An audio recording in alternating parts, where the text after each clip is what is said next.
Hello అండి. ఇవాల్టి రెసిపీలో వచ్చేసి నల్ల నువ్వులతోటి హెల్తీగా లడ్డు ఎలా ప్రిపేర్ చేసుకోవాలో చూపిస్తాను. ముందుగా స్టవ్ పై కడాయి పెట్టేసుకొని దాంట్లోకి ఒక కప్పు వరకు అవిసె గింజలు తీసుకోవాలి. ఈ అవిసె గింజల్ని స్టవ్ లో ఫ్లేమ్లో పెట్టేసుకొని వేయించుకోవాలి. దీంట్లో ఫైబర్ అధికంగా ఉండడం వల్ల మలబద్ధకం నివారిస్తుంది ఇది.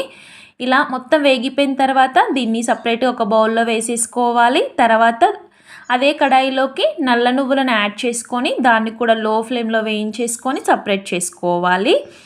ఇలా వేసుకున్న తర్వాత మళ్ళీ అదే కడాయిలోకి హాఫ్ కప్ వరకు ఎండు కొబ్బరిని ఇలా పీసెస్లా కట్ చేసుకొని దీన్ని కూడా కొంచెం కలర్ చేంజ్ అయ్యేంత వరకు వేయించుకొని దీంట్లోకి యాడ్ చేసుకొని చల్లార్చుకోవాలి. తర్వాత మిక్సీ జార్ తీసుకొని దాంట్లోకి మిశ్రమాన్ని మొత్తం యాడ్ చేసుకోవాలి.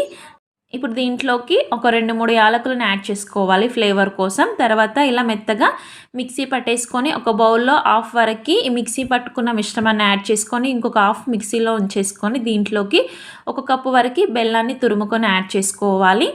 ఇలా వేసుకొని దీన్ని మళ్ళీ దీంట్లోకి యాడ్ చేసుకొని మొత్తం కలిసేలాగా కలుపుకొని ఇప్పుడు ఉండల్లాగా చుట్టేసుకోవాలి. నల్ల నువ్వుల్లో ఫైబర్ అధికంగా ఉంటుంది. దీనిలో విటమిన్ ఈ ఎక్కువగా ఉండడం వల్ల హెయిర్ కూడా బాగా గ్రోత్ అవుతుంది. అదేవిధంగా జీర్ణక్రియ కూడా బాగుంటుంది. ఇలా అన్నీ చుట్టేసుకొని ఒక బాక్స్లో స్టోర్ చేసుకొని డైలీ వన్స్ తింటే